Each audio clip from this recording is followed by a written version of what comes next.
আসসালামু আলাইকুম, কেমন আছেন? আজকে একটা রেসিপি দেখাবো। আজকে রেসিপি হচ্ছে চিকেন পাকুড়া, একদম পারফেক্টলি। এই চিকেন পাকুড়া সবাই পছন্দ করবে আলহামদুলিল্লাহ। যে কাউকে খাওয়াইলে বারবার খাওয়াতে বলবে।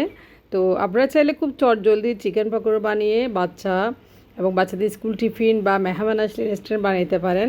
তো চলে যাচ্ছে আমি এখন চিকেন পাকুড়া বানানোর জন্য মূল রেসিপিতে। কেমন হয়েছে অবশ্যই চিকেন পাকুড়া কমেন্টস করবেন, আর পেজে একটা ফলো দিয়ে সাথে থাকবেন।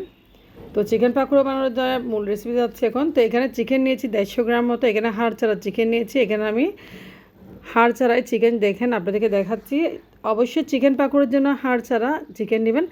আর চিকেনের উপর দিয়েছি আদা বাটা 1 টেবিল চামচ ছোটো চামচে, আর দিয়েছি রসুন বাটা।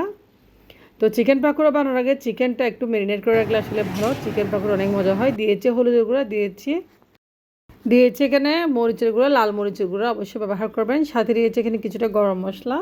তো সব কিছু দিয়ে আর দিয়েছি আমি কিছুটা লেবুর রস, দেখেন লেবুর রস অবশ্যই ব্যবহার করবেন। আর এখানে দিয়ে দিবেন সামান্য পরিমাণে ভিনেগারটা অবশ্যই ব্যবহার করবেন, কারণ লেবুর রস এবং ভিনেগার চিকেনটাকে খুব সফট করবে। এটা হচ্ছে ভিনেগার।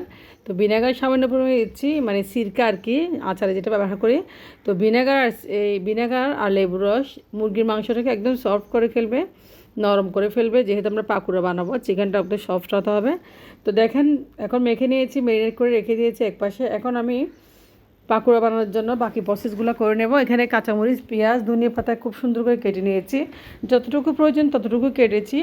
তো পেঁয়াজ, ধনিয়া পাতা, কাঁচামরিচ আপনার যতটুকু প্রয়োজন ততটুকু কেটে নেবেন। এখন আমি মাংসগুলোর উপর দিয়েছি কাঁচামরিচ, পেঁয়াজ, ধনিয়া পাতা কুচি একসাথে দিয়েছি। খুবই টেস্টি হয় এই চিকেন পাকোড়াটা, যারাই খাবে বারবার পছন্দ করে, বারবার বলবে আপনাকে বানাতে। তো এখন দিয়েছি বেসন, এখানে 1 কাপ পরিমাণ বেসন অবশ্যই ব্যবহার করবেন। তো সব কিছু ধরে বেসন দিচ্ছি, আপনারা দেখে বুঝতে পারতেছেন। এখন দিচ্ছি এখানে 2 টেবিল চামচ চালের গুঁড়া। আমি বড় চামচে 1 টেবিল চামচ পরিমাণ দিয়েছি চালের গুঁড়া বাইন্ডিংয়ের জন্য। সাথে দিচ্ছি লবণটা। এখন সব কিছু একসাথে। আর দিয়েছি মশলা, গরম মশলা, হলুদ আর মরিচ। এখানে আমি গরম মশলা ব্যবহার করেছি, এখানে এলাচির গুঁড়ো আর জিরার গুঁড়োটা ব্যবহার করেছি। এখন সব কিছু দিয়ে একদম হাত দিয়ে মেখে পাকোড়ার জন্য একটা ব্যাটার রেডি করে নেব। পাকোড়ার জন্য ব্যাটার রেডি হয়েছে, দেখেন একটু একটু পানি দিয়ে, হালকা একটু পানি দিয়ে আমি ডোটাকে একটু, মানে ব্যাটারটাকে একটু সফট করব। যেহেতু বেসন দিয়েছি, চালের গুঁড়ো দিয়েছি, তো একদম মাখামাখা করে নিয়েছি। দেখেন একদম হয়ে গেছে, রেডি হয়ে গেছে চিকেন পাকোড়ার জন্য। এখন চুলায় আগে থেকে তেল গরম করে নিচ্ছি সামান্য পরিমাণে একটা কড়াইতে। তেল গরম হয়ে গেলে আমি পাকোড়ার সাইজ বুঝে দুইটা মাংস নিয়ে এবং একসাথে এভাবে দিব।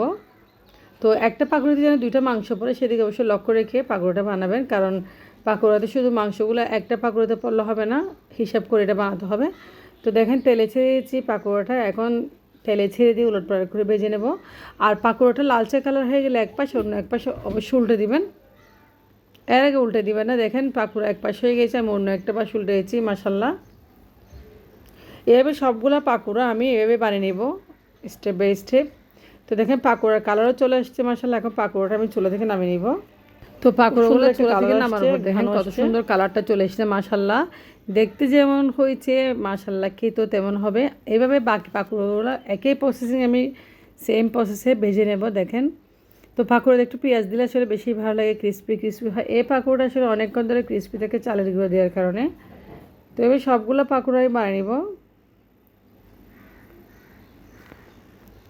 তো দেখেন সবগুলো পাকোড়া বানানো হয়ে গেছে। পাকোড়াগুলো দেখতে যেমন হয়েছে খেতেও তেমন হয়েছে, আপনাদেরকে দেখাচ্ছি এখন।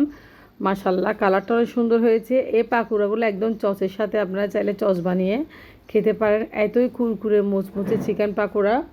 তো যে কেউ পছন্দ করবে এই পাকোড়াটা, আসলে অতিথি আপ্যায়নও পছন্দ করবে। বাসায় আপনারাও খেতে পারেন বিকেলে নাস্তা হিসেবে বা হালকা স্ন্যাক্স হিসেবে। আর বাচ্চাদের স্কুল টিফিনে নিতে পারেন, খুব বেশি পছন্দ করবে। তো আশা করি ভিডিওটা আপনার কাছে ভালো লেগেছে। ভালো লাগলে অবশ্যই লাইক কমেন্ট করবেন আর শেয়ার করে দিবেন অন্যকে দেখার জন্য। আর অবশ্যই কমেন্টস করবেন পাকোড়াটা কেমন হয়েছে। আমি একটা কি আপনাদের সাথে শেয়ার করতেছি, মাংস দেখেন সিদ্ধ হয়ে গেছে। তো আপনারা ভালো থাকবেন। আমার আজকের ভিডিও এখানে শেষ করতেছি। আল্লাহ হাফেজ, আসসালামু আলাইকুম।